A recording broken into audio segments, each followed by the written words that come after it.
Hello everyone. Assalamu alaikum. So we are here for lecture 3 upper limb anatomy. I am sure you guys have heard lecture 1 and lecture 2 up till now, and you people are doing really well in my anatomy MCQ session.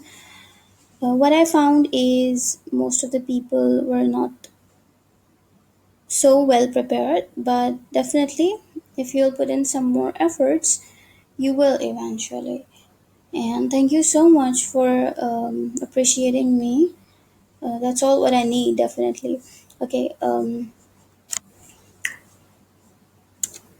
before moving further, I would like to ask you, actually request you, that if you have not subscribed the YouTube channel, kindly subscribe it and do press the bell icon for the notifications, because as I will upload a video, you will have a notification and you will know that okay, now the lecture is uploaded.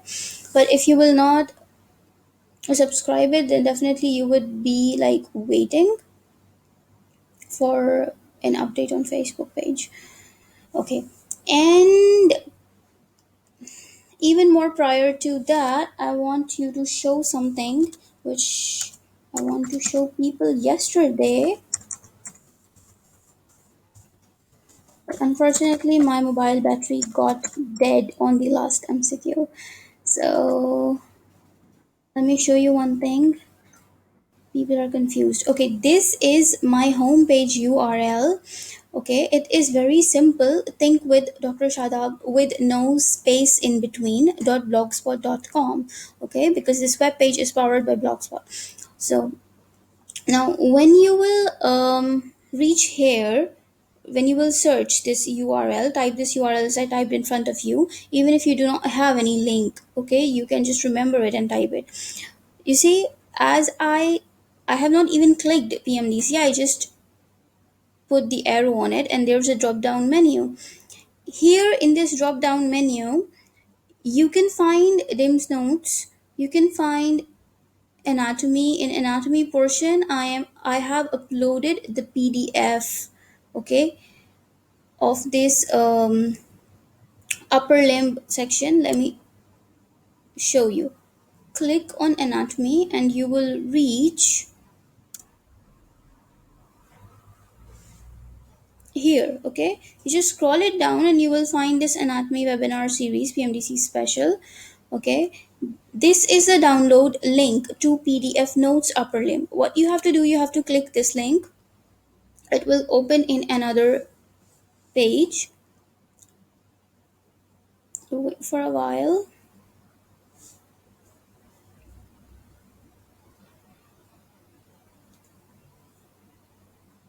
You can download it from here.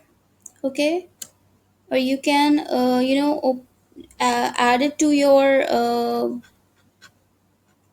shortcut to your drive. So you see, you can download it and you can add it to your drive also. So this is the link to upper limb notes, so people who are worried, you can find it this way. I'm closing this. Let's go back. Now here are the links for the lecture 1 and lecture 2 that I have already been uploaded. Every day when I record a lecture, I go and update this site, okay, for you people, and for not only for you but also for the juniors, because it would be a long term thing for them, right? So this is all about this page. Then you just straightly go up again, PMDC, and I know people are very concerned about past papers. Let me show you that. Okay, you have to wait for a while. My internet is a bit slow these days. Okay, so now we are on PMDC past papers. You will always see this post as a featured post because this have been read the most. That is why it is shown as a featured post. Now PMDC past papers, all past papers, right? You have to click here on this download button. And if you do not understand how to download a file, you can watch this video Okay, if you're not able to watch it here, you can go on YouTube and watch it. The channel name is Doc Hub. Then there are most repeated 50 MCQs that have been asked in PMDC past exams. Uh, okay, this work is done by Dr. Hamid Baloch. You can download it also. Then here comes the December 2019 paper. It is compiled by candidates. I was also a candidate of this exam. Okay, so this is being compiled by our efforts, and you can also download it. So let me show you this.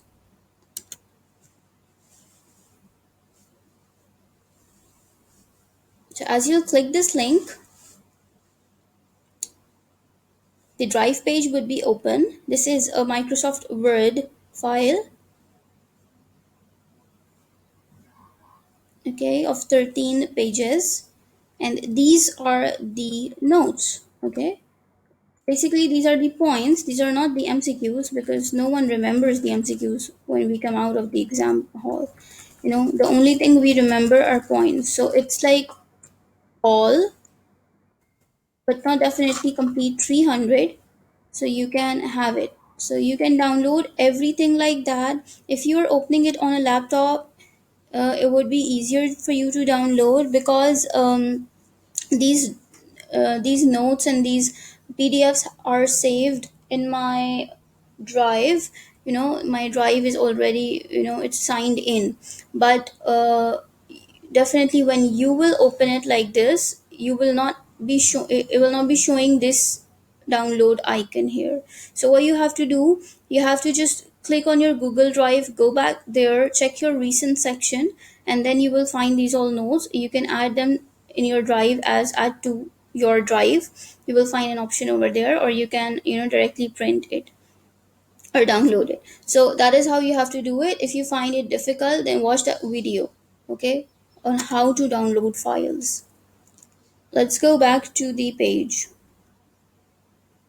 I'm sorry I'm taking a bit of time, but people are really confused how this works, so I'm just showing you guys about it. Okay, so once again, there are other things there. You can check USMLE books, you can check pathology section. There is a lot of things there to study that I used in my exam. And in physiology, you will find the link to BRS physiology book 6th edition also, and you can download it. Okay, that's all for you guys. Now I'm closing this. Let's go back to study. Okay, now starting today's lecture, we left, we have completed this page, okay, on the arm and forearm. Okay, we have already completed this page last time. Now we are left with some muscles of hand. Basically, hand have a lots of muscles, but you only have to remember it in a very easier way. That is half loaf. This is a formula. On yesterday's MCQ session, I told you people this formula. So I'm sorry about I have not been uploading that PDF of MCQs. I will do it today after once I have been uploading this video, then I will. Okay, so half loaf. Half loaf is the formula. Now this L is stands for lumbricals. This L stands for lumbricals. O stands for opponens pollicis. A stands for abductor pollicis brevis, and F stands for flexor pollicis brevis. So these are the names of muscles. What this formula tells you that half loaf, all these muscles, half of the lumbricals, like first and second, we have four lumbricals, okay, of 4 digits: index finger, then the middle finger, ring finger, and the pinky finger. So digit 2, 3, 4, 5, they have lumbricals. So digit 1 and digit 2 lumbricals. That is why I said half lumbricals, half L. Okay, this opponent's pollicis, abductor pollicis brevis, and flexor pollicis brevis, all of them are innervated by median nerve. The rest of the muscles of hand, all the muscles of hand except for these four, are innervated by ulnar nerve. So that is the thing you only have to remember in muscles of hand. Do not go more deep. Just remember the formula and median nerve with that. Okay, I think you people are clear. Let me show you something. Okay, this is the picture.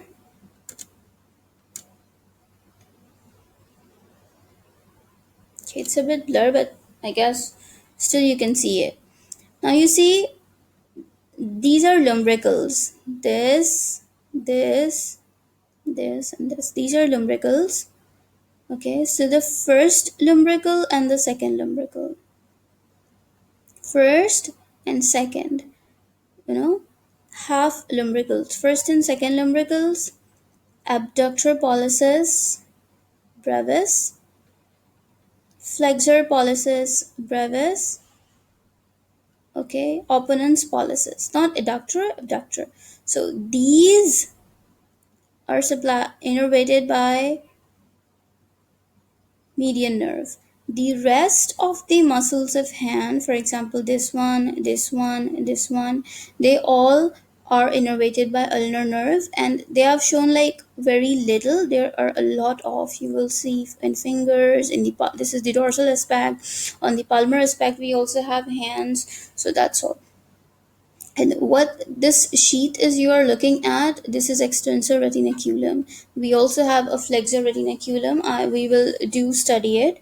But for now, you only have to remember this formula half loaf. Okay. Yesterday I placed an MCQ and I changed abductor to adductor. Okay. Remember, this is abductor. This is not adductor. So you have to remember it, mug it or anything, it is not adductor, it is abductor. So that is why I'm repeating it. Also, flexor pollicis brevis and abductor pollicis brevis, both muscles are small. Brevis means small, okay, longus means long. So both muscles are small. Remember the word brevis with half loaf. Remember that A stands for abductor, not adductor. Let me show you the picture again to make it more clear. This is the muscle abductor pollicis brevis. This is innervated by median nerve. This muscle, adductor pollicis, is innervated by ulnar nerve. Okay. Then you see abductor pollicis brevis, flexor pollicis brevis. Both of them are brevis. Okay, none of them is longus. So remember this also. Then you have opponens pollicis. Okay, and then you have first and second lumbricals. So these things are innervated by median nerve. The rest of the things in hand are innervated by ulnar nerve. Clear? Let's move further. Now, a topic was left on muscles connecting scapula to humerus. I have already told you the name of four rotator cuff muscles with the mnemonic SITS, SITS, supraspinatus, infraspinatus, teres minor, and subscapularis. So, what the thing you need to remember with them is the nerve supply. Okay, now, supraspinatus and infraspinatus, both of them are supplied by suprascapular nerve, and it is very easy to remember because supraspinatus and you see suprascapular nerve. So it is supra. Okay, and then I told you that supraspinatus, infraspinatus, it sounds like they are siblings. एक भाई है एक बहन है तो they have same one parent. So supraspinatus, infraspinatus, both are innervated by suprascapular nerve. Then we see two muscles which are innervated by axillary nerve. Now all of you know that deltoid is innervated by axillary nerve. Okay, but you also have to remember teres minor with axillary nerve. Okay, teres minor and deltoid. Both of them are innervated by axillary nerve. Teres minor and deltoid, both of them are innervated by axillary nerve. Then comes subscapularis and teres major. If you talk about subscapularis, you see it is innervated by subscapular nerve. Now the name again is easy. You know why I have put in lines beneath these words? To when you just see it, it strikes you. So subscapularis, sub is over here, then subscapular nerve, so sub is over here. Because one is suprascapular, one is subscapular, so you may not get mixed. The one which has supra, the muscle name is also with supra. The one nerve which has sub in its name, the muscle has also sub in its name. So this is how you can remember it, and it would become easy for you. Okay, now let's repeat it once again. We have six set of muscles, right, that connect scapula to humerus bone. That connect scapula to humerus bone. By now, guys, you should know which is a scapula bone and which is a humerus bone. Okay, uh, like we have been came so far, you should know this. If someone have joined me today and is very bad, extremely bad in anatomy, then let me show you. This is a scapula. There is a triangular bone at your back, that is a scapula, and this is humerus. Okay, so we have six set of muscles that connect scapula to humerus. Four of them are rotator cuff muscles, namely supraspinatus, infraspinatus, teres minor, and subscapularis. The other two are deltoid and teres major. Now let's study their nerve supply. Supraspinatus and infraspinatus are innervated by suprascapular nerve. Okay, subscapularis and teres major are innervated by subscapular nerve. Teres minor and deltoid are innervated by axillary nerve. If you are finding it difficult to learn this, revise it 2 times in a day. That's all I can say. Okay, you're studying it right now. When you go to sleep, anything which you have studied in your day, when you go to sleep, just when you're struggling to sleep in your bed, just close your eyes and go through everything which you have studied, so that you may uh, get that self satisfaction that okay, I learned this today. And the next thing in the morning which you have to do is you have to revise whatever you have studied the previous day. Okay, this is how you can ace in the exam, because everything is not actually conceptual. Now there is no concept behind the nerve names and their innervated muscles name. Okay, so you can do learn this stuff like this as I'm telling you, that's supra sub sub and like things like that, but again you have to remember it anyhow, even if it doesn't make sense.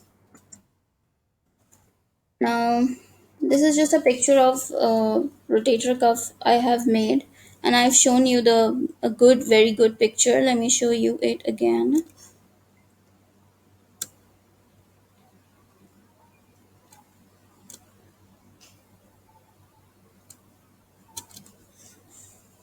Here it is. I have shown you multiple times this picture. I have placed in MCQ yesterday also, that which is the most common location of shoulder dislocation, which is the most common direction of shoulder dislocation, and the answer was inferior, because you see these rotator cuff muscles are not present inferiorly. This supraspinatus is present superiorly. Infraspinatus and teres minor are present posteriorly. Subscapularis is present anteriorly, and there is no muscle inferiorly. So the most common direction of shoulder dislocation is inferior dislocation. Okay.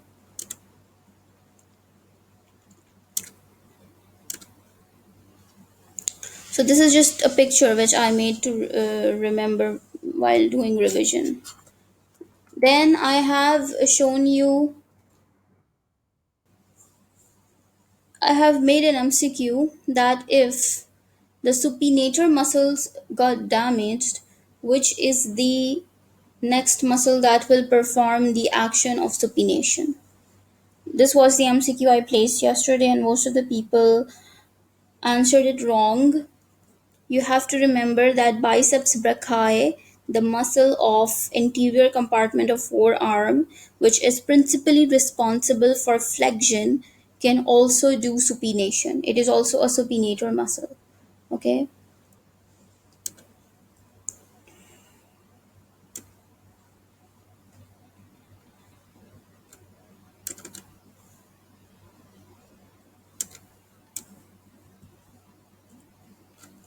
So you see, there are two muscles for pronation, pronator teres and pronator quadratus.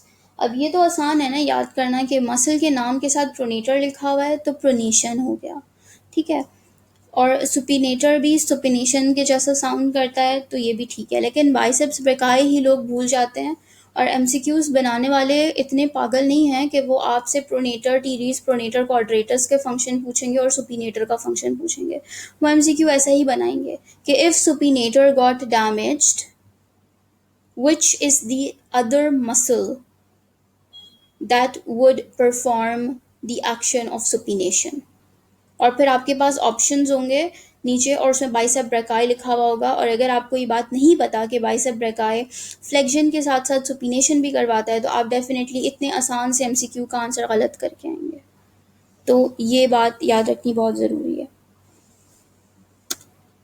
ठीक है। ये चीज़ें clear हो गई हैं। फिर मैंने यहाँ पर क्या लिखा हुआ है कि supination is more powerful than pronation, ठीक है। बस इस पॉइंट को ऐसे ही याद रख लें, सुपिनेशन का एक्शन ज़्यादा पावरफुल होता है। अच्छा, अब ये जो चार्ट है ना, ये जो चार्ट मैंने बनाया हुआ है, बेसिकली स्टिकी नोट्स लगाए हुए थे बुक पे, ठीक है। तो ये एक काइंड ऑफ एक समरी है एक्शंस की, कुछ मेजर मसल्स के, ठीक है। तो इसको ज़रूरी नहीं है कि याद रखें, you can just move it because ये आते नहीं हैं।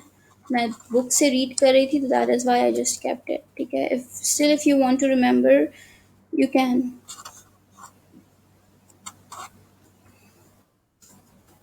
बट ये सिर्फ ओनली फंक्शंस नहीं है, राइट, बिकॉज यू नो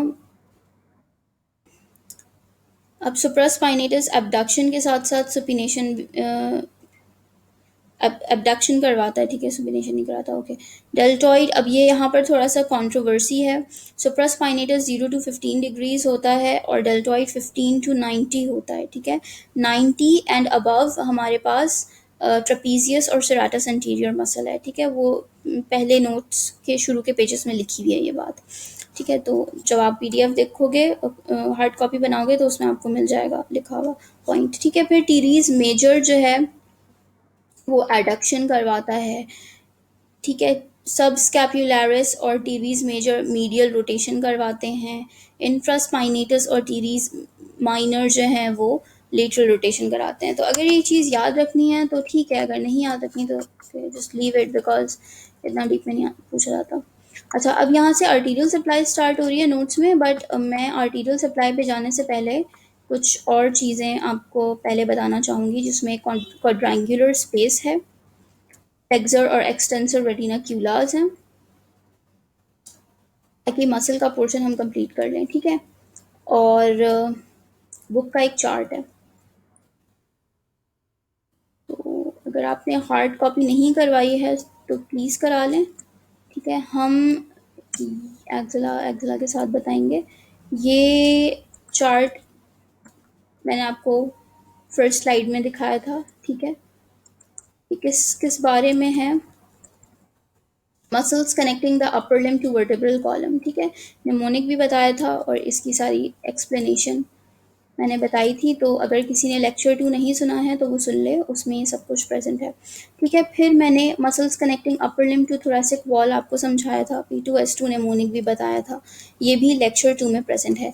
कल मैंने एमसीक्यू रखा था लॉन्ग थोरेसिक नर्व पर, जो कि लास्ट एमसीक्यू था, ठीक है। मोबाइल फ़ोन डेड हो गया था तो मैंने उसको बाद में पेज पे डाल दिया था, बट मैक्सिमम लोगों ने उसका आंसर गलत ही मार्क किया है, ठीक है, एक्सेप्ट फॉर फ्यू।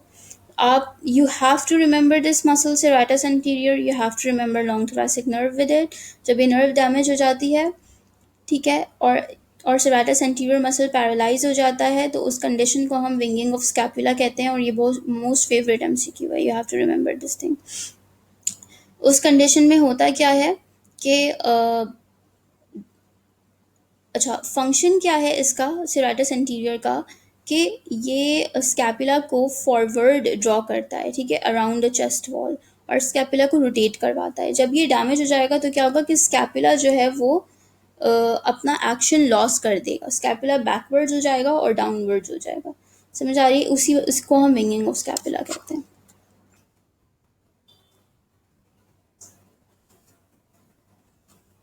अच्छा, ये वही चार्ट है जो अभी मैं आपको पढ़ा रही थी, जो नोट्स में लिखा हुआ है, muscles connecting the scapula to humerus. This is the same thing, ये बुक का चार्ट है, ठीक है। मैंने वहाँ पर एक समरी सी बनाई हुई थी, एक्शन की भी और नर्व सप्लाई की भी। ओरिजिन इंसर्शन को तो बिल्कुल ही भूल जाएं, इस पर कोई एमसीक्यूज नहीं आता, ठीक है। बाकी बचे अब आपके पास supraspinatus, infraspinatus, teres minor, subscapularis, ये हो गए 4 रोटेटर कफ मसल्स, ठीक है। अब आप देखें सुप्रा और infra, suprascapular nerve, suprascapular nerve, ठीक है। फिर आप आ जाएं सब स्कैपुलरिस पे, ठीक है, और टीरीज मेजर पे। तो सब स्कैपुलरिस के सामने भी क्या लिखा हुआ है, अपर एंड लोअर सब स्कैपुलर नर्व, और टीरीज मेजर के सामने क्या लिखा हुआ है, लोअर सब स्कैपुलर नर्व। तो बेसिकली सब स्कैपुलर नर्व इन दोनों मसल्स की है। फिर एक्सिलरी किस किस की है, डेल्टॉइड के लिए है एक्सिलरी नर्व, और टीरीज माइनर के लिए है एक्सिलरी नर्व। तो ये एक्सिलरी एक्सिलरी लिखा हुआ है, ठीक है। तो चार्ट से भी याद कर रख सकते हैं, जिस तरीके से वहां पे लिखा हुआ था उस तरीके से भी याद रख सकते हैं, या अपना खुद कुछ निमोनिक बना लें या कुछ कर लें, just remember the nerve supply. फिर डेल्टॉइड से रिलेटेड जो एमसीक्यूज आते हैं वो सारे आते हैं एबडक्शन के ऊपर, ठीक है। सुप्रास्पाइनेटस से रिलेटेड भी एमसीक्यूज एबडक्शन पर ही आते हैं, कि सुप्रास्पाइनेटस एबडक्शन को इनिशिएट कराता है 0 to 15 डिग्रीज, डेल्टॉइड जो है वो 15 से 90 तक लेकर जाता है, ठीक है। ये जो मैंने 15 से 110 लिखा हुआ है, इसको छोड़ दें, ये कप्लान से लिखा था देख के, ठीक है। आपकी स्नेल एनाटमी में और कप्लान एनाटमी में डिग्रीज बहुत चेंज है।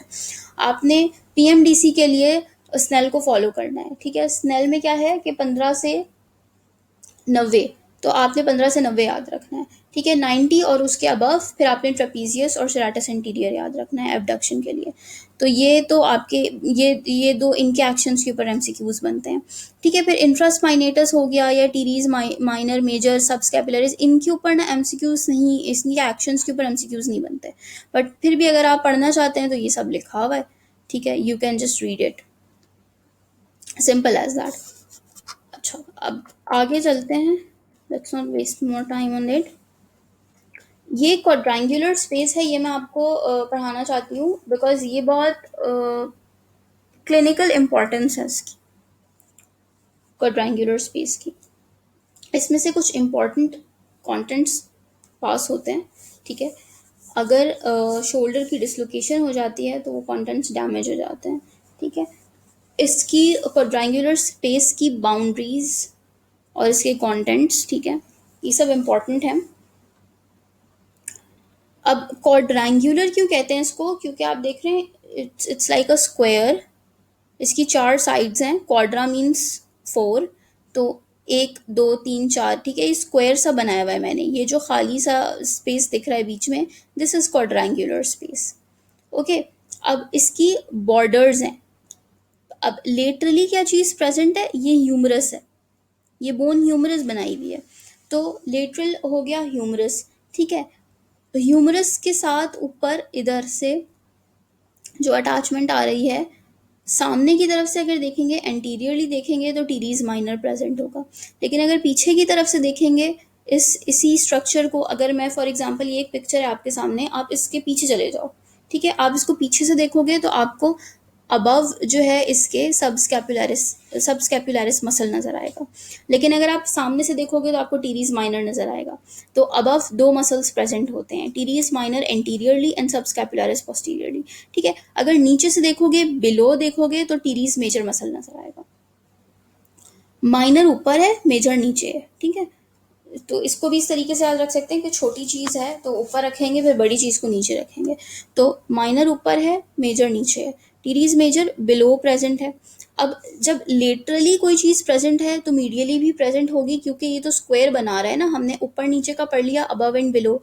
अब लेटरल भी पढ़ लिया। अब मीडियल क्या है? Long head of tricep brachii. Long head of tricep brachii. Tricep muscle हमारे पास आर्म के पोस्टीरियर कंपार्टमेंट का मसल है जो एक्सटेंशन करवाता है, राइट। तो long head of tricep brachii. और ट्राइसेप की नर्व सप्लाई क्या है? Radial nerve. ये सारी चीज़ें जैसे मुझे याद है वैसे आपको भी याद होनी चाहिए। ये मैंने फर्स्ट लेक्चर में पढ़ाए हैं, सेकेंड लेक्चर में पढ़ाए हैं ये मसल्स, ठीक है। तो you have to listen it if you have not, और if you do not remember. तो ये हो गई क्वाड्रेंगुलर स्पेस की बाउंड्रीज, ठीक है। अबव सामने से एंटीरियरली टीरीज माइनर, ठीक है। अबव पीछे से देखोगे तो सब स्कैपुलरिस, बिलो टीरीज मेजर। ये ब्लू कलर का जो बनाया हुआ है ये टीरीज मेजर है। ये पिंक कलर का जो बनाया हुआ है ये एंटीरियरली समझ लो तो टीरीज माइनर, पोस्टीरियरली समझ लो तो सब स्कैपुलरिस। और ये ऑरेंज कलर का जो बनाया हुआ है ये long head of tricep brachii है, जो कि मीडियली प्रेजेंट है। और लेटरली क्या चीज प्रेजेंट है? Humerus bone. इसके दरमियान में जो जगह बनती है उसको हम क्वाड्रेंगुलर स्पेस कहते हैं, और इसके बीच में से कुछ कंटेंट्स गुजरते हैं, जैसे कि एक्सिलरी नर्व हो गई and posterior humeral circumflex artery and vein. Axillary nerve, ठीक है, posterior humeral circumflex artery and vein. Next हमारा टॉपिक जो है वो एक्सिलरी आर्टरी के ऊपर है, ठीक है।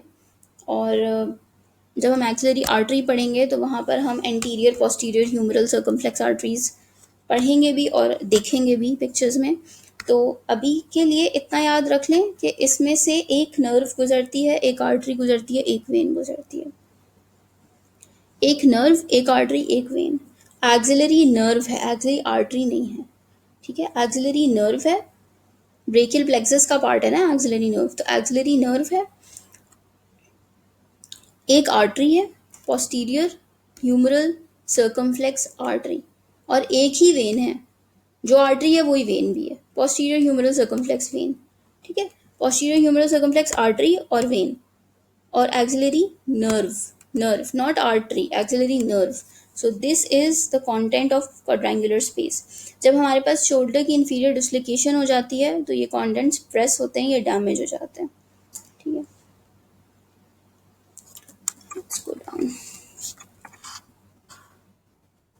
क्यूबॉइडल फोसा जो है वो अभी नहीं पढ़ेंगे, जब आर्टीरियल सप्लाई के बाद जब नर्व सप्लाई पर जाएंगे ना तो क्यूबॉइडल फोसा पढ़ेंगे, उसमें वेन्स वगैरह हैं तो उसको भी छोड़ दें। अब आ जाए नीचे, एक और टॉपिक है flexor and extensor retinacula and carpal tunnel. ये हम अभी पढ़ेंगे, ठीक है। और फिर इंशाल्लाह ताला इस टॉपिक के बाद हम आर्टीरियल सप्लाई पर जाएंगे, ठीक है। ये जो मैंने पिक्चर रखी है ये पिक्चर भी वही है, हाफ लोफ वाली, ठीक है। ये बुक में लिखा हुआ है मैंने, और इवन देखें मैंने यहाँ पर मेंशन भी किया है ये सारी चीज़ें।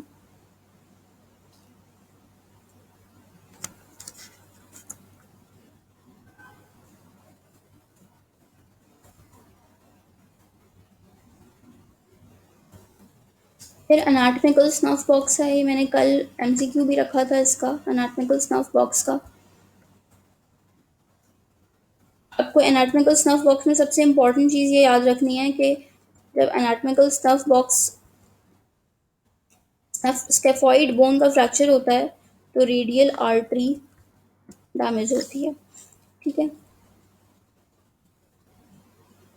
मसल्स बाउंड्रीज याद रखनी है, कंटेंट याद रखना है। इसको याद करने का सबसे आसान तरीका ये है, पिक्चर देखें, पिक्चर। एनाटमी हमेशा पिक्चर से याद होती है।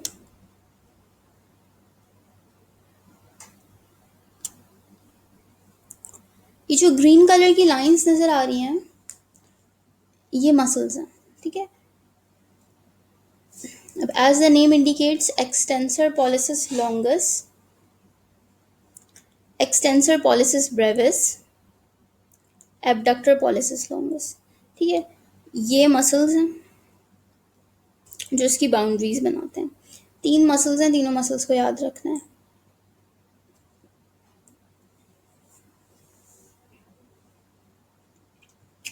Extensor pollicis longus, extensor pollicis Brevis.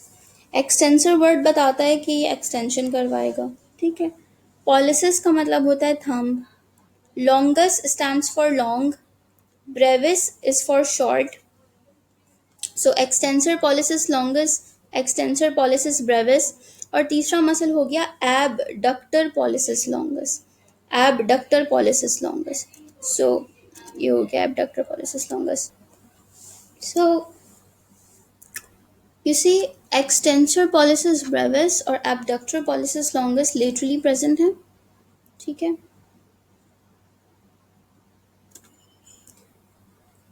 extensor pollicis brevis और abductor pollicis longus laterally present है, extensor pollicis longus medially present है। तो ये तीन मसल्स के नाम याद रखना है। फिर इसमें और क्या याद रखना है, रेडियल आर्टरी याद रखनी है। दो चीज़ें गुजरती हैं, एक सिफेलिक वेन होती है, इन्होंने इस तरीके से बनाई है, जाहिर है आगे भी जाएगी। तो एक सिफेलिक वेन है और एक रेडियल आर्टरी है। तो ये दो चीज़ें हैं जो इस एनाटॉमिकल स्नफ बॉक्स में से गुजरती हैं। तो ये चीज़ें भी यहाँ पर मेंशन्ड हैं, रेडियल आर्टरी और सिफेलिक वेन। रेडियल आर्टरी याद रखना है क्योंकि इसके ऊपर एमसीक्यू आ जाता है, और बाउंड्रीज़ के ऊपर अगर बहुत ही शदीद ख़राब लक है आपकी तो फिर बाउंड्रीज़ के ऊपर भी एमसीक्यू बन सकता है। मैंने कल एक एमसीक्यू रखा भी था इस पर। ठीक हो गया। तो हमने एनाटॉमिकल स्नफ बॉक्स भी पढ़ लिया है।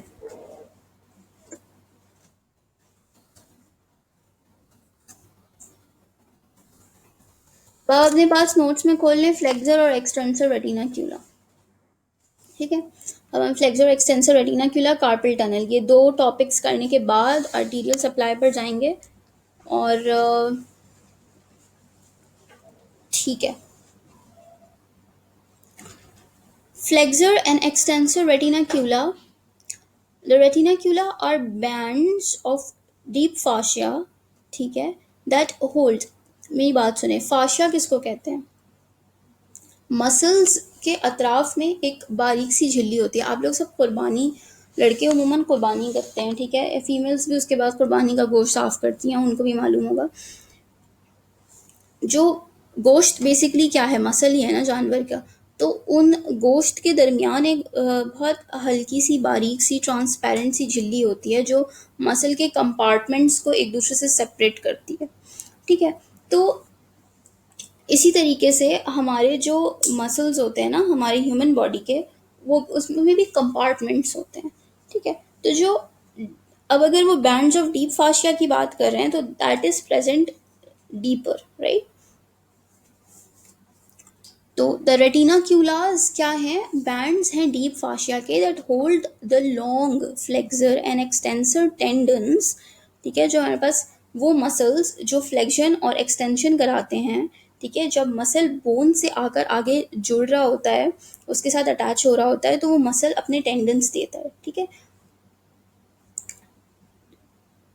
उनके लंबे टेंडन्स जो होते हैं मसल्स के, उसको होल्ड करके रखते हैं, ठीक है, in position at the wrist, कलाई की, ठीक है। The flexor retinaculum is attached medially, ये चीज़ इंपॉर्टेंट है। आपको डेफिनेशन नहीं पूछेंगे कि फ्लेक्सर और एक्सटेंसर रेटिनाक्यूला होता क्या है, ठीक है, but I am just explaining you the terminologies written in the book. अब for the MCQ purpose what you need to remember, ये एक समरी सी मैंने साइट पर कॉर्नर पे बनाई हुई है कि फ्लेक्सर रेटिनाक्यूला ठीक है, इसकी अटैचमेंट जो है वो किस किस चीज़ों के साथ है, ठीक है। तो ये सब कार्पल बोन्स हैं, हमने 8 कार्पल बोन्स पढ़ी थी। प्रॉक्सिमली 4 होती हैं, डिस्टली 4 होती हैं। तो जो प्रॉक्सिमली 4 होती हैं, ठीक है, अगर हम लेट एनाटॉमिकल पोजीशन में खड़े हों, अब एनाटॉमिकल पोजीशन सबको पता है, एनाटॉमिकल पोजीशन में हम खड़े हों तो लेटरली हमारे पास स्केफॉइड बोन होती है, ठीक है। और फिर स्केफॉइड से हम चलना स्टार्ट करें तो स्केफॉइड, ल्यूनेट, ट्राइक्वेट्रल, पिसिफॉर्म, ठीक है। फिर ये हो गई प्रॉक्सिमल 4।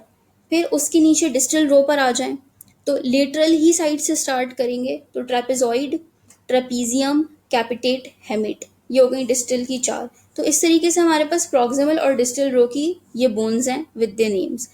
अच्छा, अब पढ़ते हैं क्या कह रहे हैं। ये कह रहे हैं कि the flexor retinaculum is attached medially, ठीक है, मीडियली अपने अप, इसको पढ़ते हुए, अभी जैसे मैं बता रही हूँ, ठीक है, इसको पढ़ते हुए या मुझे सुनते हुए अपने हाथ पे गौर करें और अपने हाथ के ऊपर इस चीज़ को सीखें।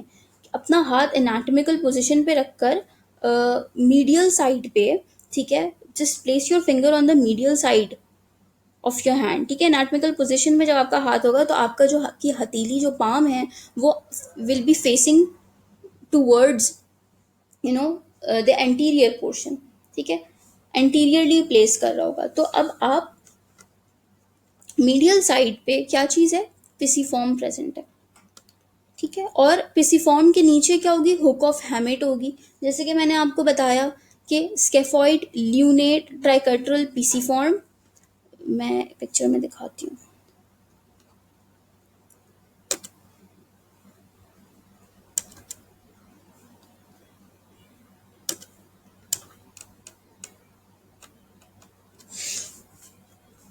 ये रेड वाली स्केफॉइड है, ठीक है, और ये येलो वाली पिसिफॉर्म है, ब्लू वाली ल्यूनेट है, ग्रीन वाली ट्रैक्वेट्रम है। अब ये सारी प्रॉक्सिमल बोन्स हैं, ठीक है।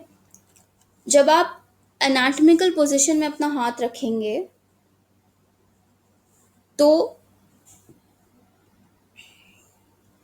जो आपका थंब है उस तरफ स्केफॉइड होती है। तो एनाटॉमिकल पोजीशन के अंदर ये जो पिक्चर आपको नजर आ रही है ये एनाटॉमिकल पोजीशन नहीं है हैंड का। एनाटॉमिकल पोजीशन में इस हाथ को घुमा दें, ये डॉर्सल एस्पेक्ट है, इसको घुमा देंगे तो पाल्मर एस्पेक्ट ऊपर आ जाएगी। जब पाल्मर एस्पेक्ट ऊपर आ जाएगी तो थंब इस साइड पे चला जाएगा, तो स्केफॉइड भी इस साइड पे चली जाएगी। समझ रहे हैं बात को। तो जो बोन मीडियली प्रेजेंट होगी वो पिसिफॉर्म होगी, और पिसिफॉर्म के नीचे कौन सी बोन है, ये पर्पल वाली, हेमिट। पिसिफॉर्म और हेमिट मीडियली प्रेजेंट है, यही बात लिखी हुई है बुक के अंदर। Medially to the pisiform bone and hook of hamate, ठीक है, ये मैंने यहाँ पे बना भी दिया है, मीडियली, ठीक है। And laterally to the tubercle of scaphoid and trapezium. तो अपने पास बोन का नाम रहता है स्केफॉइड और ट्रेपीजियम, ठीक है। वापस से पिक्चर पे चलते हैं। लेटरली कौन सी प्रेजेंट है, स्केफॉइड, ये रेड में, और फिर नीचे ट्रैक्वेट्रल।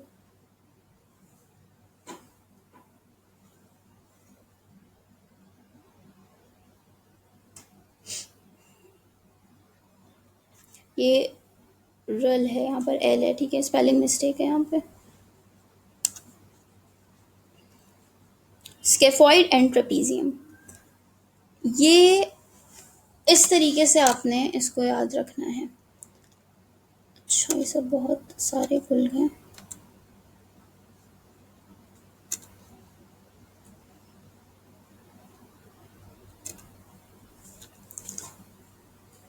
Medially pisiform, hamate, laterally scaphoid, trapezium, ठीक है। यहाँ इन बोन्स से लेकर इन बोन्स तक एक शीट ऑफ बैंड आता है यूं करके, उसको हम कहते हैं फ्लेक्सर रेटिनाक्यूलम, ठीक है, फ्लेक्सर रेटिनाक्यूलम। अब आ जाए एक्सटेंसर रेटिनाक्यूला पे। The extensor retinaculum is attached medially to the pisiform bone. जाहिर है पिसिफॉर्म मीडियली ही प्रेजेंट है ना, बोन की लोकेशन तो चेंज नहीं हो जाएगी फ्लेक्सर या एक्सटेंसर रेटिनाक्यूला से, बोन तो अपनी जगह पे रहेगी। तो अब मीडियली यही दो बोन्स प्रेजेंट थी, तो इन्हीं दो बोन्स के साथ अटैच होगा। लेकिन एक्सटेंसर है ना, पहले है थोड़ा फ्लेक्सर से। तो अब आपने जब फ्लेक्सर पढ़ा है तो फ्लेक्सर से थोड़ा और पीछे आ जाए, थोड़ा और पीछे आएंगे तो जाहिर है फिर आपको स्केफॉइड और ट्रेपीजियम थोड़ी मिलेगी, फिर आपको डिस्टल एंड मिलेगा रेडियस का।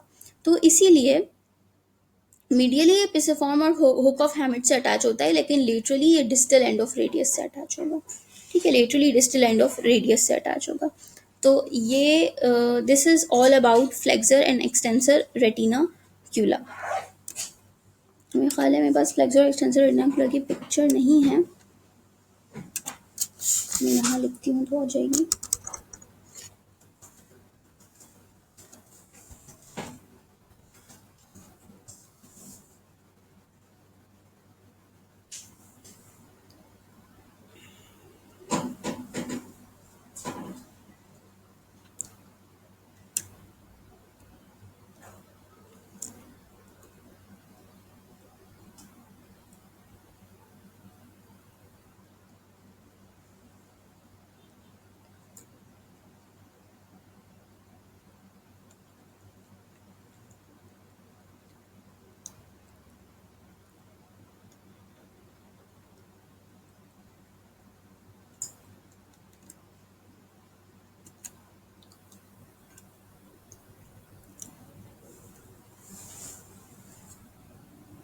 Now this, as you can see, is flexor retinacula.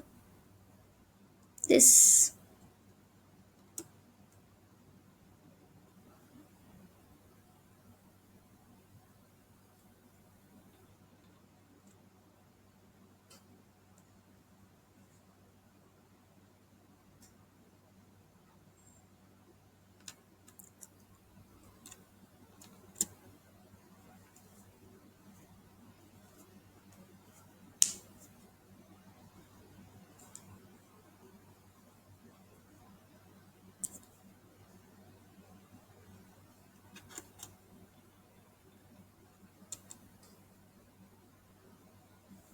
इसके अंदर ना दोनों दिखाए हुए हैं, इसीलिए मैंने ये वाली पिक्चर खोली है।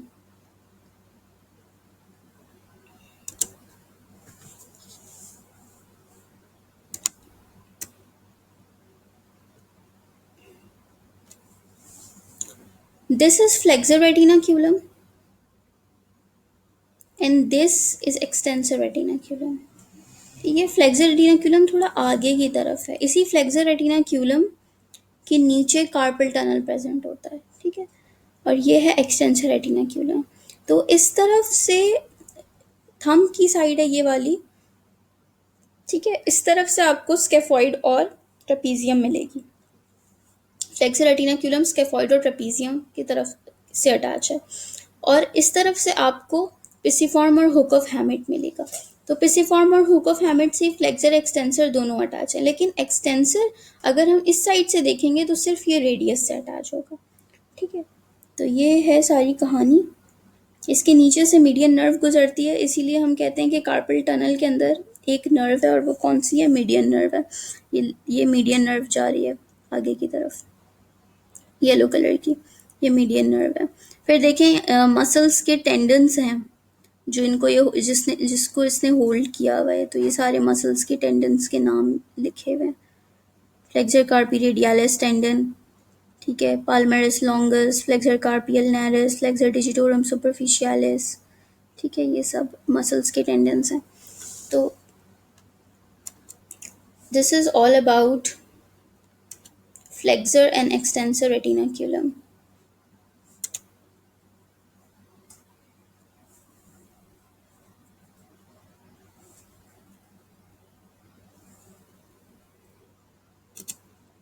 अच्छा, इसके बाद हम चलते हैं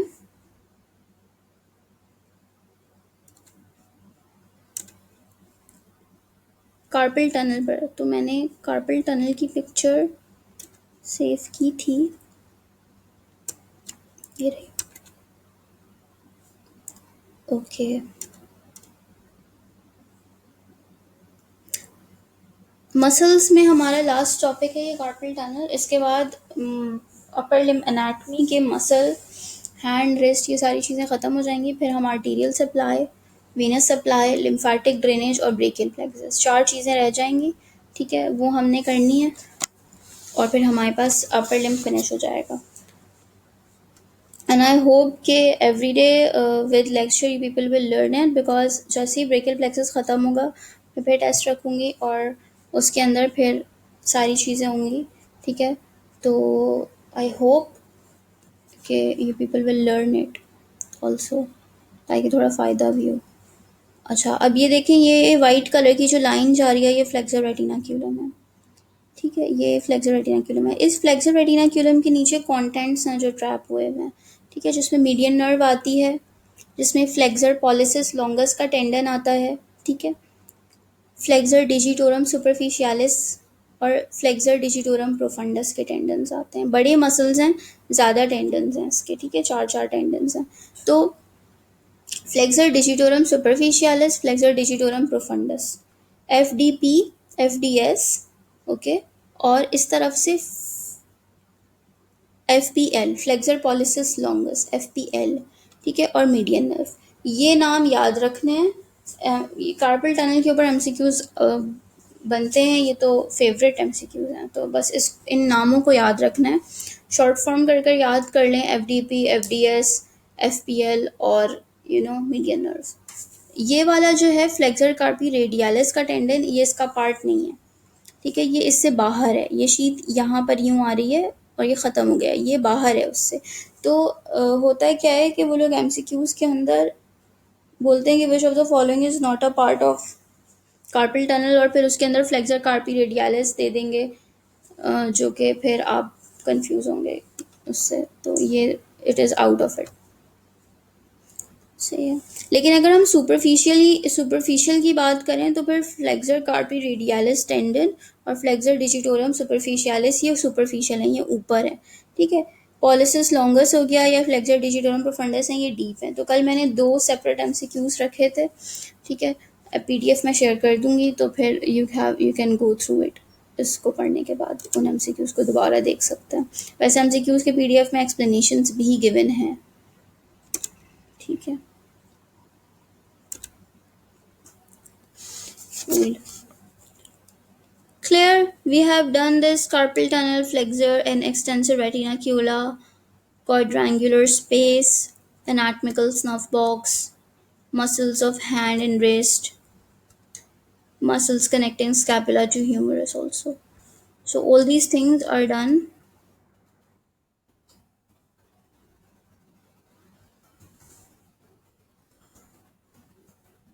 ये मैंने वही चीज़ शॉर्ट में यहाँ पर बनाई हुई है। ठीक है, कि मैंने कल आपको बताया था लेक्चर 2 के अंदर, मैं आपको बता रही थी कि जो आपका interior compartment of four arm होता है उसको मीडियन नर्व सप्लाई करती है। हमारे पास 8 मसल्स हैं, 8 में से 2 मसल्स ऐसे हैं जिनको अल्नर नर्व सप्लाई करती है, जिनके नाम है फ्लेक्सर कार्पी अल्नारिस और फ्लेक्सर डिजिटोरम प्रोफंडस। याद करने का तरीका भी ये बताया था कि यूपी से याद रख सकते हैं, जो इंडिया के इलाका है उत्तर प्रदेश, उससे मैंने निमोनिक बनाया था यूपी। तो आपको सिर्फ यू और पी याद रखना है, क्योंकि और बाकी किसी भी फ्लेक्सर में यूपी नहीं आता। ठीक है, 8 मसल्स हैं जिसमें से 5 के नाम एफ से शुरू होते हैं, 3 के नाम पी से शुरू होते हैं। ठीक है, तो उन 5 एफ में से 2 एफ ऐसे हैं जिनको अल्नर नर्व सप्लाई करती है। ठीक है, उनके आखिर में यू और पी आता है। तो इस तरीके से आप ये याद रख सकते हैं। ये एक चीज़ थी जो मैंने आपको लेक्चर 2 के अंदर बताई थी। अगर किसी ने नहीं सुना है, go back and listen. Carpal tunnel structures की अगर बात करें तो अभी मैंने आपको कार्पल टनल स्ट्रक्चर्स पढ़ाए हैं। बेसिकली इसके अंदर 10 चीज़ें होती हैं, 9 टेंडन्स होते हैं और एक नर्व है। ठीक है, तो 4 टेंडन्स हमारे पास फ्लेक्सर डिजिटोरम सुपरफिशियालिस के थे, फिर उसके नीचे 4 टेंडन्स बने हुए थे फ्लेक्सर डिजिटोरम प्रोफंडस के। ठीक है, तो ये हो गए 8 टेंडन्स। फिर मीडियन नर्व थी ऊपर और उसके नीचे फ्लेक्सर पॉलिसिस लॉन्गस मसल का एक टेंडन शो हो रहा था, तो ये हमारे पास कार्पल टनल के स्ट्रक्चर्स हैं। क्योंकि सब एक जैसे हैं ना, तो इस वजह से इसको मैंने इस तरीके से लिखा है। अच्छा, अब एक चीज़ और है कि एंटीरियर इंट्रोशियस नर्व जो है वो इन मसल्स को सप्लाई करती है, तो अभी इसको छोड़ दें, ये मैं तब बताऊंगी जब हम नर्व्स पर जाएंगे। ठीक है, अभी हम नर्व्स तक नहीं पहुंचे, तो just leave it. Flexor carpi radialis is situated in flexor retinaculum itself and not in carpal tunnel. ठीक है, वही बात है जो मैंने आपको पिक्चर में दिखाई थी कि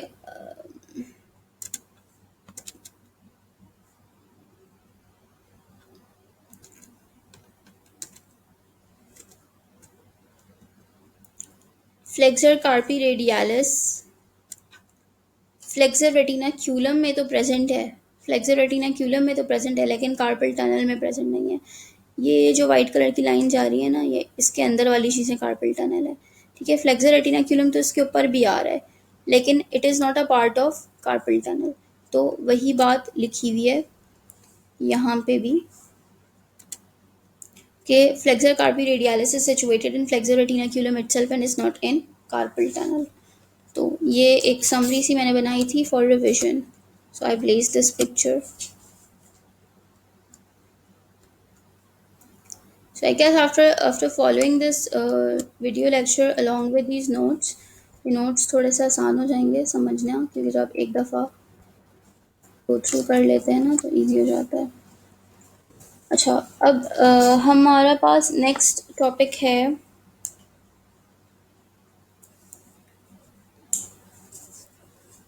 आर्टीरियल सप्लाई। ठीक है, तो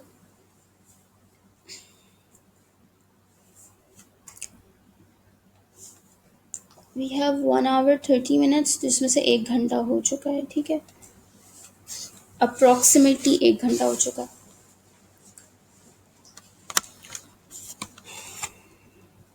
let's begin with arterial supply. I hope कि हम इसको ख़त्म कर लेंगे जल्द ही, अगर नहीं हुआ तो फिर we will continue it in the next lecture. ठीक है, या फिर हम इसको ब्रेक कर देते हैं, क्योंकि ये बहुत डेंस टॉपिक है आर्टीरियल सप्लाई। अच्छा, अब इन नोट्स से पढ़ना मुश्किल होगा, ये जो नोट्स लिखे हुए हैं इसकी एक्सप्लेनेशन पे मैं बाद में जाऊंगी। ठीक है, क्योंकि ये ना सब कुछ बहुत शॉर्ट फॉर्म में लिखा हुआ है, सिर्फ इसके अंदर वही चीज़ें लिखी हुई हैं जो एग्ज़ाम में पूछी जाती हैं, तो आपको वही चीज़ें याद रखनी है। लेकिन अब अगर किसी शख्स ने ज़माने पहले आर्टीरियल सप्लाई अपर लिम की पढ़ी है, तो उसको नहीं समझ में आना इतनी आसानी से कि ये सब मैंने क्या शॉर्ट फॉर्म्स लिखी हुई हैं। तो उसके लिए फॉर दैट पहले हम थोड़ी सी पिक्चर्स देखते हैं, मैं आपको पिक्चर्स के तहत समझाती हूँ, फिर हम वीडियो देखेंगे।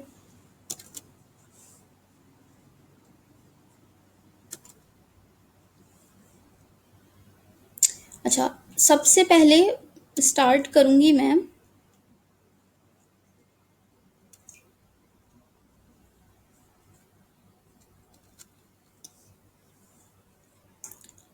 इस पिक्चर से। ठीक है, जब भी हम आर्टीरियल सप्लाई पढ़ रहे होते हैं तो बेस से जाएं ताकि एक ही दफ़ा में समझ आ जाए, क्योंकि फिर जब एब्डोमेन पढ़ोगे तब भी मसला होगा, जब हेड एंड नेक पे जाएंगे तब भी मसला होगा। तो एक एक दफ़ा एक चीज़ समझ लें कि ये है लेफ्ट वेंट्रिकल फॉर सपोज। ठीक है, यहाँ पर प्रेजेंट है हार्ट, और ये हार्ट का लेफ्ट वेंट्रिकल। हार्ट के लेफ्ट वेंट्रिकल से हमारे पास ब्लड पंप होता है अयोर्टा में। ठीक है, लेफ्ट वेंट्रिकल जब सिस्टली होती है तो वो कॉन्ट्रैक्ट होता है, तो ब्लड पंप होता है अयोर्टा में। ठीक है, अयोर्टा हमारे पास 3 पार्ट्स में डिवाइडेड होता है। एक होता है असेंडिंग अयोर्टा, यानी कि जो ऊपर की तरफ जा रहा है। ठीक है, फिर आ जाता है आर्च, तो ये हो गया आर्च ऑफ अयोर्टा, अयोर्टिक आर्च लिखा हुआ है। ठीक है, फिर हो गया डिसेंडिंग अयोर्टा। ठीक है, तो डिसेंडिंग अयोर्टा जब तक वो थॉरेक्स रीजन में होगा, यानी कि डायफ्राम को क्रॉस नहीं करेगा, वो थोरेसिक अयोर्टा कहलाता है। ठीक है, जैसे ही वो डायफ्राम को क्रॉस कर जाता है, हम उसको एब्डोमिनल अयोर्टा कहते हैं। ठीक है, तो ये तो एक एक जनरल सा कॉन्सेप्ट है जो सारी आर्टीरियल सप्लाई जब भी आप पढ़ेंगे आपको यहीं से स्टार्ट करना चाहिए, ताकि आपको बार बार रिपीटिशन से याद हो जाए। ठीक है, अब हम बात करेंगे आर्च ऑफ अयोटा की। आर्च ऑफ अयोटा से 3 ब्रांचेस निकलती हैं, ठीक है। उसमें से अब हाथ तो दोनों तरफ है ना, राइट साइड पे भी है और लेफ्ट साइड पे भी है। तो जो ब्रांच लेफ्ट की तरफ जा रही है उसको हम कहते हैं लेफ्ट सब क्लेवियन, ठीक है, उसको हम कहेंगे लेफ्ट सब क्लेवियन। और फिर लेफ्ट सब क्लेवियन आगे जाके लेफ्ट एक्सिलरी में कन्वर्ट हो जाती है। कन्वर्ट किस तरीके से होती है वो पूरा प्रोसेस अभी मैं नेक्स्ट पिक्चर में एक्सप्लेन करूंगी। अभी खाली इन नामों को समझ लें कि आर्च ऑफ अयोर्टा से 3 ब्रांचेस निकलती हैं, ठीक है।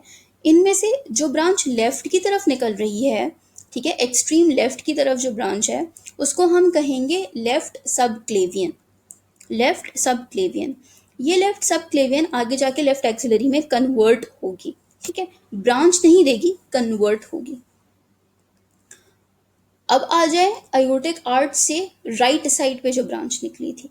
3 ब्रांचेस में से राइट साइड पर जो ब्रांच है एक्सट्रीम राइट पे, ठीक है, वो डायरेक्ट राइट सब क्लेवियन नहीं देती। ये पॉइंट याद रखने वाला होता है कि वो डायरेक्ट राइट सबक्लेवियन नहीं देती। पहले उसमें से ब्रेकियोसेफेलिक ट्रंक निकलता है, ठीक है। पहले जो ब्रांच निकलती है उसको हम कहते हैं ब्रेकियोसेफेलिक ट्रंक, ठीक है। ब्रेकियोसेफेलिक, 2 वर्ड्स हैं यहाँ पे।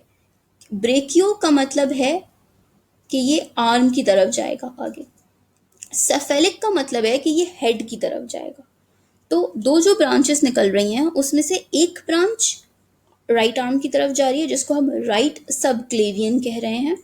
और फिर वही पैटर्न फॉलो होगा कि राइट सब क्लेवियन आगे जाके राइट एक्सिलरी में कन्वर्ट हो जाएगी, ठीक है। जो ब्रांच हेड की तरफ जा रही है उसे हम कहते हैं राइट कॉमन कैरोटिड, ठीक है, राइट कॉमन कैरोटिड। अब राइट है तो लेफ्ट भी होगी। लेफ्ट का क्या सीन है कि आइगोटिक आर्ट से 3 ब्रांचेस जो निकली थी उसमें से जो मिडिल वाली ब्रांच है वो लेफ्ट कॉमन कैरोटिड होती है। तो आप इसको अपने हेड पर, अपनी बॉडी पर अप्लाई करें इस पिक्चर को। You are right now watching me, watching not me, watching this, listening this lecture, watching this picture. तो जस्ट थिंक कि इमेजिन, ठीक है, अपने अपने हार्ट की तरफ जाएं और सोचें कि आपके लेफ्ट वेंट्रिकल से ब्लड आर्च ऑफ अयोर्टा में गया। Heart is on the left side, तो आर्च ऑफ अयोर्टा से ascending aorta and then arch of अयोर्टा।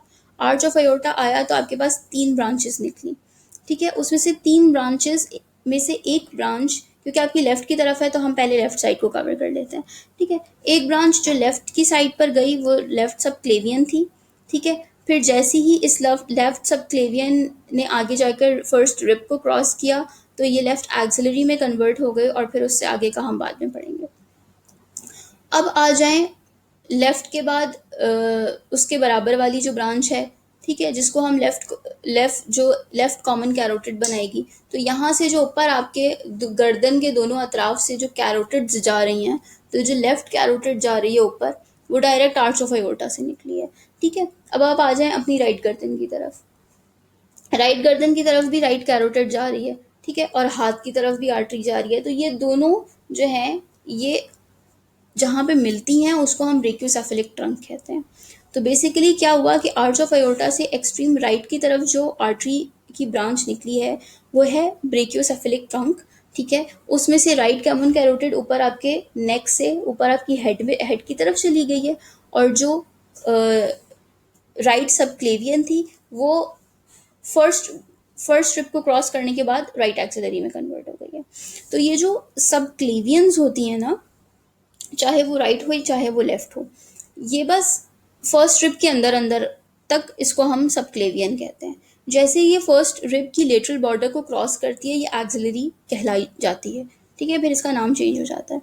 तो ये पूरा पाथवे समझ में आ गया कि आर्टरी किस तरफ से कैसे कैसे निकल कर जा रही है। अब हम चलते हैं एक्सिलरी आर्टरी की तरफ।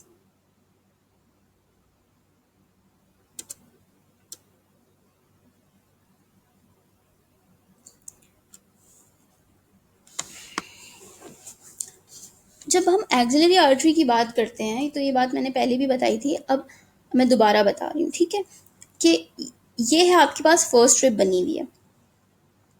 तो मैंने आपको क्या बोला कि जो सबक्लेवियंस होती हैं, चाहे वो लेफ्ट हो या चाहे वो राइट हो, जब तक वो फर्स्ट स्ट्रिप की लेटरल बॉर्डर क्रॉस नहीं करती तब तक वो सबक्लेवियन कहलाती है।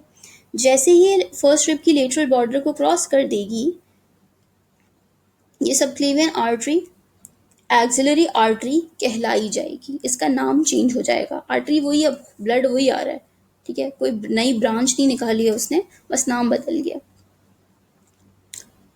ओके, अब हमने एक्सिलरी आर्टरी की तरफ पढ़ना है। अब आपको एक्सिलरी आर्टरी का पूरा सेगमेंट्स और ये सारी चीज़ें एक्सप्लेन करती हूँ।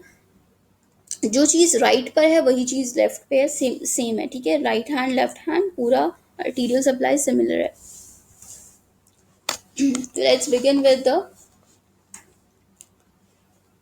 Axillary artery. Axillary artery 3 segments में डिवाइड हो रही है। First segment, second segment, third segment, ठीक है। ये है स्कैपुला का कोराकोइड प्रोसेस। ये जो कोराकोइड प्रोसेस बना हुआ है, ये स्कैपुला का कोराकोइड प्रोसेस है। इसके साथ एक मसल अटैच होता है, ठीक है, और उस मसल को हम क्या कहते हैं, पेक्टोरालिस माइनर मसल। ये पेक्टोरालिस माइनर मसल है। पेक्टोरालिस माइनर मसल की इम्पोर्टेंस क्यों है यहाँ पे, क्योंकि एक्सिलरी आर्टरी को 3 सेगमेंट्स में डिवाइड करता है। पेक्टोरालिस मसल से पहले का सेगमेंट है नंबर 1, उसको हम नंबर 1 कहेंगे। पेक्टोरालिस मसल के नीचे से गुजरेगी एक्सिलरी आर्टरी, तो इसके नीचे से नीचे वाला जो पार्ट है वो नंबर 2 है, सेकंड सेगमेंट, और इसके बाद वाला जो पार्ट है वो है थर्ड सेगमेंट, ठीक है। अब क्या ज़रूरत थी इसको फर्स्ट सेकंड थर्ड सेगमेंट्स में डिवाइड करने की? Why? To make it easy for remembrance, क्योंकि फर्स्ट सेगमेंट से एक ही ब्रांच निकलती है।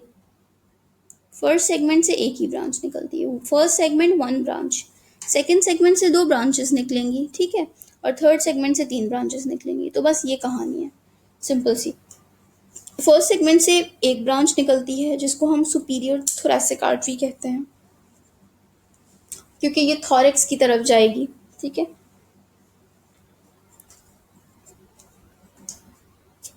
सेकंड सेगमेंट से 2 ब्रांचेस निकलती हैं, थोरैको एक्रोमियल आर्टरी और लेटरल थोरैसिक आर्टरी। तो ये है थोरैको एक्रोमियल ब्रांच और ये है लेटरल थोरैसिक आर्टरी, ठीक है। फिर थर्ड सेगमेंट जो है, इससे 3 ब्रांचेस निकलेंगी। तो एक हो गई सब स्कैपुलर आर्टरी, ठीक है, एक हो गई पोस्टीरियर ह्यूमरल सर्कमफ्लेक्स और एक हो गई एंटीरियर ह्यूमरल सर्कमफ्लेक्स आर्टरी। तो ये हो गई 3 ब्रांचेस। फिर सब स्कैपुलर आर्टरी आगे जाके 2 ब्रांचेस देती है, circumflex scapular and thoracodorsal artery, ठीक है। तो ये तो फिर कन्फ्यूजन हो रही है इसमें, but the thing to remember is, for MCQ purpose, subclavian at the lateral border of first strip is converted to axillary artery. Pectoralis minor muscle divides axillary artery into 3 branches, into 3 segments, 1, 2, and 3. First segment contains 1 branch, second segment contains 2 branches, third segment contains 3 branches. First segment की जो branch है superior thoracic artery, इसका जिक्र thorax में भी आएगा, तो अगर आप अभी याद कर लेंगे तो आपको वहां पर याद रहेगा, ठीक है। Supplies first to intercostal spaces, ठीक है। तो हम जब थॉरैक्स पढ़ेंगे ना, थोरैसिक वॉल, तो वहां पर इसका जिक्र आएगा। जब सेकंड की बात करते हैं हम सेगमेंट की, तो थोरैको एक्रोमियल आर्टरी है और लेटरल थोरैसिक आर्टरी है। 2 इसके सेगमेंट्स हैं, 2 नाम हैं, ठीक है, याद कर लें इसको। थर्ड सेगमेंट में आपने सिर्फ सबस्कैपुलर आर्टरी और ये ह्यूमरल सर्कमफ्लेक्स एंटीरियर पोस्टीरियर याद रखना है, इसकी फर्दर ब्रांचेस को भूल जाए सबस्कैपुलर की, ठीक है।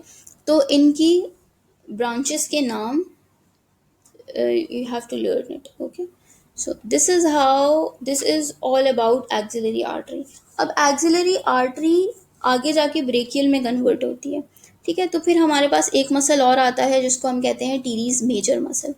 ये जो टीरीज मेजर मसल है, इसके लोअर बॉर्डर इसके लोअर बॉर्डर पर जब एक्सिलरी आर्टरी पहुंचती है तो इसका नाम चेंज हो जाता है और ये ब्रेकियल आर्टरी कहलाती है. So subclavian artery at the lateral border of first rib is converted to axillary artery, and then axillary artery at the lower border of teres major muscle is converted to brachial artery. Clear? अब इन segments की जो branches हैं उनके नाम तो खुद ही याद करने पड़ेंगे ना आपको. इसका कोई मतलब इसमें कोई रॉकेट साइंस नहीं है कि मैं कुछ एक्सप्लेन करूं और फिर आपको ये नाम याद हो जाएं. जब जितनी दफ़ा बार बार पढ़ेंगे या बार बार पिक्चर देखेंगे तो बार बार नाम याद हो जाएंगे. ठीक है.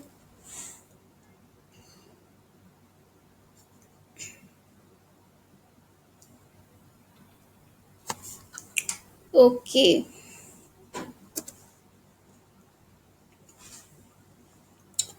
अच्छा, अब फर्दर आगे मूव करने से पहले I want to show you the video. Actually ये भी वही चीज़ है, ठीक है, बट ये ऐसे ह्यूमन हैंड के ऊपर बनी हुई है. ये आर्च ऑफ अयोर्टा है, इससे 3 ब्रांचेस निकली. ये ब्रेकियोसेफेलिक ट्रंक है. ठीक है. ऊपर जाकर इसने कैरोटिड बना दी. ठीक है, राइट कैरोटिड, और इधर से ये राइट सबक्लेवियन. फिर ये लेफ्ट कैरोटिड है, इसमें से मिडिल ब्रांच है, और ये थर्ड सबक्लेवियन, राइट सबक्लेवियन. ठीक है. फिर ये आगे जाके एक्सिलरी, और फिर एक्सिलरी से ब्रेकियल. ठीक है, ब्रेकियल, और फिर ब्रेकियल से ये रेडियल अल्नर. तो फिर रेडियल अल्नर पर हम अभी बाद में जाएंगे.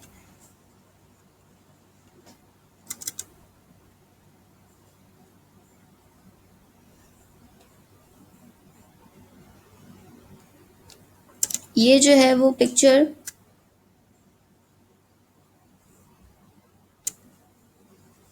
एक्सिलरी आर्टरी की ब्रांचेस की है. ठीक है, जिसमें से हमने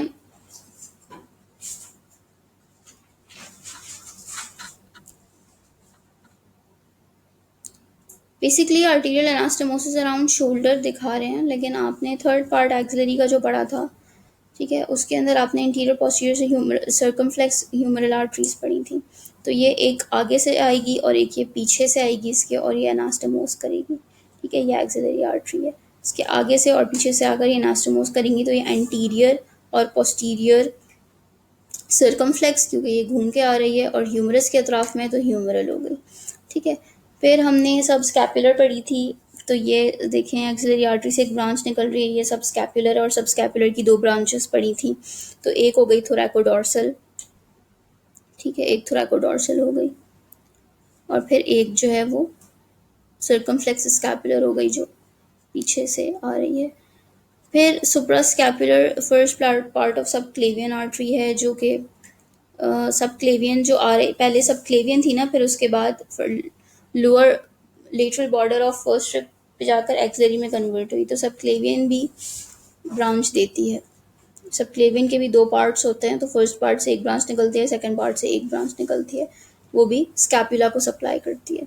तो जो फर्स्ट पार्ट की ब्रांच है वो इन्होंने ये ड्रॉ की हुई है, और जो सेकंड पार्ट की ब्रांच है उसको हम डॉर्सल स्कैपुलर कहते हैं, यहाँ से आती है.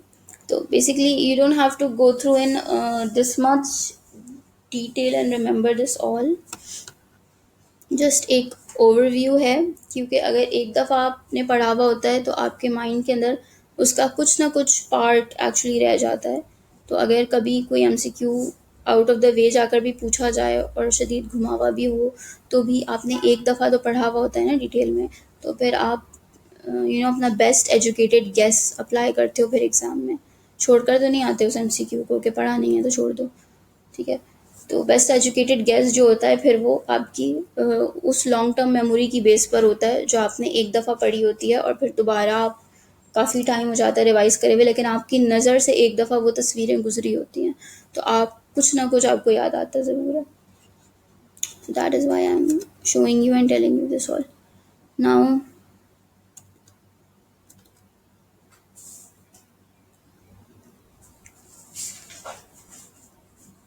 ठीक है, ये भी वही पिक्चर है और वही सारी चीज़ें दिखाई हुई हैं.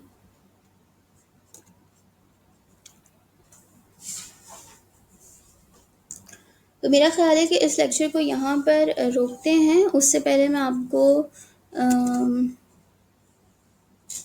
हम ब्रेकियर आर्टरी की तरफ नेक्स्ट लेक्चर में जाएंगे, क्योंकि वो पूरा 1 घंटा ले लेगा। ठीक है, तो ये एक चैनल है यूट्यूब का, एनाटमी जोन के नाम से। ठीक है, तो when I studied I save these videos and I watch these videos for understanding this stuff. ठीक है, वे बैक इन। ठीक है, तो मैं आपको उस पोर्शन तक दिखाऊंगी ये वीडियो जहाँ तक एक्सिलरी आर्टरी का जिक्र है। ठीक है, जब वो एक्सिलरी से ब्रेकियल की तरफ जाएंगे तो आई विल स्टॉप इट, और फिर हम इसको नेक्स्ट लेक्चर में कंटिन्यू करेंगे इस वीडियो को। और अगर आप खुद से इस वीडियो को देखना चाहते हैं पूरा, तो I will place the link in the description below. ठीक है, so that it may help you. I guess मैं वॉल्यूम फुल कर लेती हूँ and let's watch it together.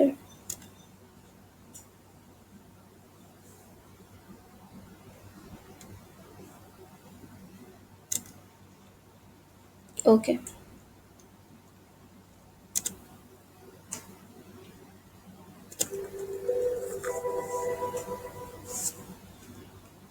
Hi, this is Peter from Anatomy Zone, and in this tutorial we're going to take a look at the arterial supply to the upper limb. I'll break this tutorial into 2 parts.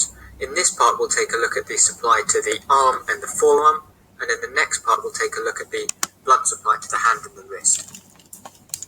We'll start off by looking at the origin of the arterial supply to the limb by looking at the vessels in the chest. So what we're looking at here is the arch of the aorta with its 3 branches.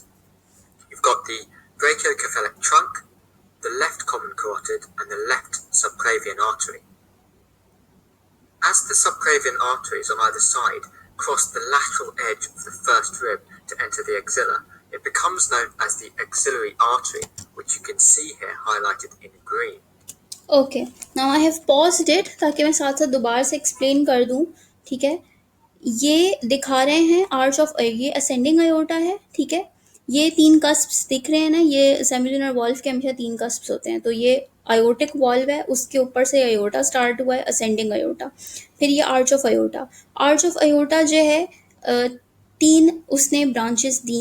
पहली branch जिसको brachiocephalic trunk कहते हैं, ये brachiocephalic trunk है। ठीक है, brachiocephalic trunk आगे जाएगा और 2 ब्रांचेस देगा। ठीक है, पहली हो गई subclavian, left subclavian, right subclavian और राइट कॉमन कैरोटिड। ठीक है, right subclavian, right common carotid. और फिर ये subclavian at the lateral border, 2 borders हैं फर्स्ट रिब की, मीडियल बॉर्डर ये वाली और लेटरल बॉर्डर ये वाली। आपने लेटरल का वर्ड याद रखना है। मीडियल बॉर्डर से के बाद ये एक्सिलरी में कन्वर्ट नहीं होती, लेटरल बॉर्डर के बाद कन्वर्ट होती है। तो लेटरल बॉर्डर वर्ड बहुत इंपॉर्टेंट है, एक्सिलरी में कन्वर्ट हो गई। ठीक है, सेकंड जो आपके पास आर्च ऑफ एओर्टा से ब्रांच निकली थी वो थी लेफ्ट कॉमन कैरोटिड, ये ऊपर आपके नेक से आपके हेड की तरफ चली गई।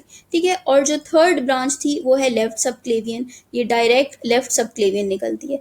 यहाँ पे राइट और लेफ्ट साइड पे डिफरेंस यही है कि आपके लेफ्ट साइड पे आर्च ऑफ एओर्टा से डायरेक्ट लेफ्ट सबक्लेवियन निकल रही है, लेकिन राइट साइड पे आर्च ऑफ एओर्टा से ब्रेकियोसेफेलिक ट्रंक निकलता है और फिर ब्रेकियोसेफेलिक ट्रंक से राइट सबक्लेवियन निकलती है जो आगे एक्सिलरी में कन्वर्ट होती है। ठीक है, तो अब ये ग्रीन कलर से जो शो कर रहे हैं ये लोग, ये एक्सिलरी आर्टरी है। तो राइट साइड लेफ्ट साइड दोनों साइड पर lateral border of first rib के बाद एक्सिलरी आर्टरी बनती है। ठीक है, लेट्स कंटिन्यू।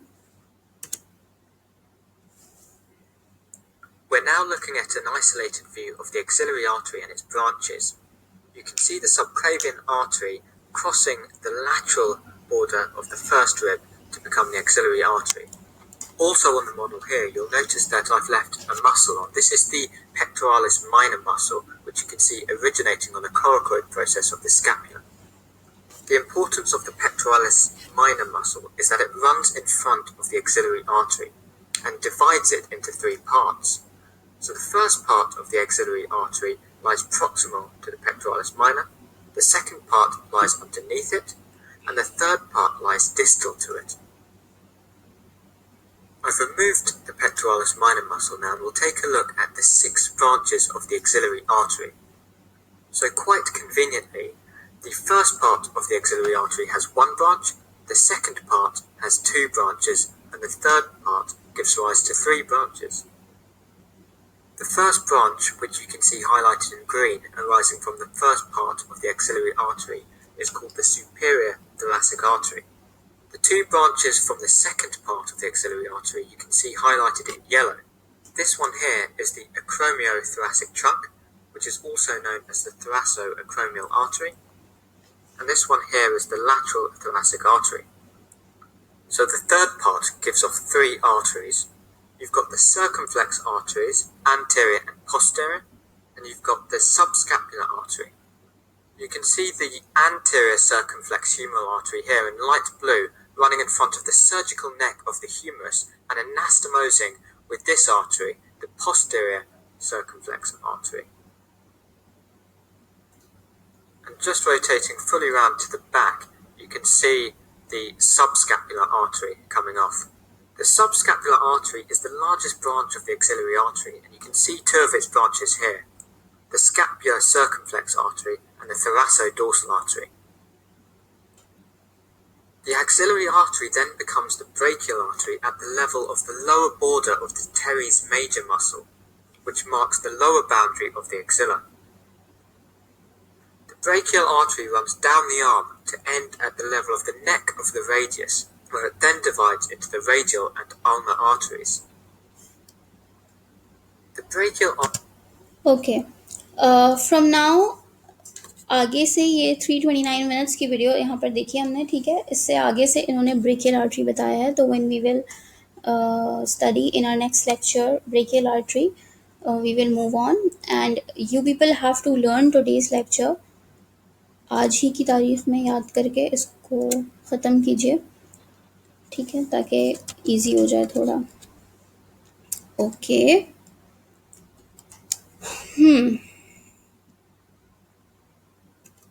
ठीक है. ये अब जो मेरे नोट्स हैं उसके अंदर भी मैंने वही चीज़ ड्रॉ की है. सही है. Subclavian artery lateral border of first rib के बाद एक्सिलरी आर्टरी में कन्वर्ट हो गई, और फिर ठीक है ये ब्रेकियल आर्टरी में कन्वर्ट हो रही है. तो ये कौन सा मसल है? टीरीज मेजर मसल है. इसके बाद ये ब्रेकियल आर्टरी में कन्वर्ट हो गई है, ठीक है. और फिर नेक ऑफ रेडियस पे जाके ब्रेकियल आर्टरी 2 में डिवाइड होती है, रेडियल और अल्नर में. अब आर्टरी का जो सारा पाथवे होता है, ठीक है, वेन का पाथवे उसका ऑपोजिट होता है. Arteries are taking blood from oxygenated blood from heart to and circulating it towards the body, ठीक है. और वेन जो है वो पूरी बॉडी का ब्लड वापस लेकर आ रही होती है. तो आर्टरी और वेन हमेशा बॉडी में साथ साथ होती हैं, ठीक है. तो जो आर्टरीज के नाम होंगे वही वेन्स के भी नाम होंगे. जैसे ब्रेकियल आर्टरी है तो ब्रेकियल वेन है, ठीक है. अब अगर एक्सिलरी आर्टरी ब्रेकियल आर्टरी में टीरीज मेजर के लोअर बॉर्डर पर कन्वर्ट हो रही है, तो ब्रेकियल वेन भी उसी के लोअर बॉर्डर से जब ऊपर जाएगी तो एक्सिलरी वेन में कन्वर्ट हो जाएगी. सिमिलरली सबक्लेवियन आर्टरी जब एक्सिलरी आर्टरी में कन्वर्ट हो रही थी तो lateral border of first rib पर जाकर कन्वर्ट हो रही है. तो एक्सिलरी वेन जब सबक्लेवियन वेन में कन्वर्ट होगी तो वो ऊपर जा रही है, जैसे ही lateral border of first rib cross करेगी तो वो सबक्लेवियन वेन में कन्वर्ट हो जाएगी. तो पाथवे वही सेम होता है, बस हम पढ़ते थोड़ा उल्टा है. आर्टरी के लिए हम ऊपर से नीचे जा रहे होते हैं तो हम उस सीक्वेंस में पढ़ते हैं, जैसे subclavian artery, axillary artery, brachial artery. जब हम वेन की बात करेंगे तो हम brachial vein, axillary vein, subclavian vein इस तरीके से जाएंगे, ठीक है. तो वो नीचे से ऊपर की तरफ जा रहे हैं. फिर तो ये सारी कहानी है. बाकी आगे फिर रेडियल आर्टरी, अल्नर आर्टरी, इसके ऊपर हम बाद में आएंगे. अभी फ़िलहाल ये चीज़ें याद कर लें, सेगमेंट्स याद कर लें एक्सिलरी आर्टरी के, ठीक है. इसकी लैंडमार्किंग याद कर लें कि किस लेवल पर जाकर कन्वर्ट होती है सबक्लेवियन एक्सिलरी में और एक्सिलरी ब्रेकियल में, ठीक है. फिर ब्रेकियल जो है वो किस लेवल पर जाकर ख़त्म होती है, ठीक है. नेक ऑफ रेडियस पर जाकर ब्रेकियल आर्टरी एंड हो जाती है. उसके बाद नेक ऑफ रेडियस से नीचे जो 2 ब्रांचेस निकलती हैं उसमें से एक रेडियल है और एक अल्नर है, ठीक है. तो ये पॉइंट यहाँ पर इसके अंदर फ़िलहाल ये चीज़ याद कर लें. तो इस पूरे प्रोसेस को, इन पिक्चर्स को, इन सब चीज़ों को अच्छी तरीके से समझ लें. मैं ये पिक्चर्स का PDF अपलोड करती हूँ अलॉन्ग विद द क्या कहते हैं जहाँ पर पीडीएफ अपलोडेड है मेरे ब्लॉग पेज के ऊपर, वहीं पर ही मैं इन पीडीएफ इन पिक्चर्स का पीडीएफ बनाकर अपलोड कर देती हूँ, सो that it would become easy for you. ठीक है, और जो वीडियो अभी आपको दिखाई है ये वाली, ठीक है, इसका लिंक शेयर कर देती हूँ यूट्यूब का, ताकि आप खुद भी देख सकें इसको बाद में, अगर आप पूरा देखना चाहते हैं कोई तो। Because not every one is first time studying it, बहुत सारे लोगों की तैयारी पहले से हुई हुई है और वो रिविजन के पर्पज़ से देख रहे हैं। तो जो लोग रिविजन के पर्पज़ से देख रहे हैं वो पूरा देख लें, और जो लोग फर्स्ट टाइम मेरे साथ तैयारी कर रहे हैं एनाटमी की, तो स्लो चलें, थोड़ा पढ़ें और अच्छा पढ़ें। That's all. ठीक है, that's all about today. And फिर हम इंशाल्लाह ताला we will meet tomorrow in the next lecture. एक बात और I want to tell you, and that is I want to show something.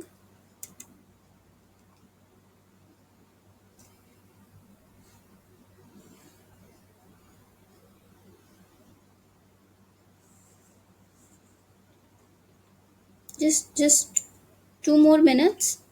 Just be with me so that I can show you something.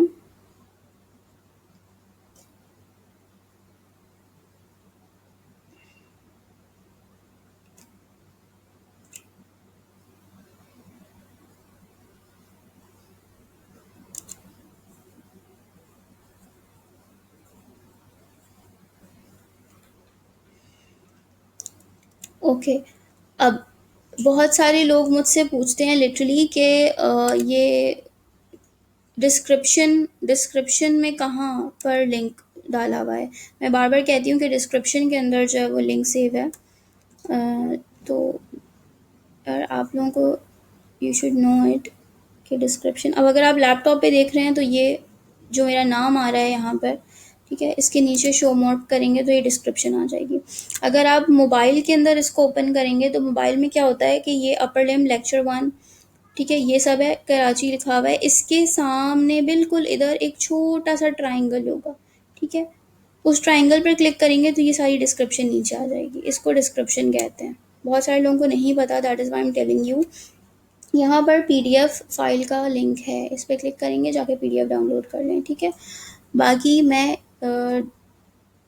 Pictures भी upload करती हूँ और इसी description में video का भी लिंक सेंड करूँगी, तो फॉर योर ईज। ओके, तो let's meet it, close it, and let's meet tomorrow. ठीक है, to continue the next lecture.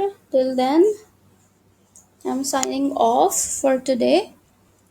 I wish you good luck and study hard, study smart. Allah Hafiz.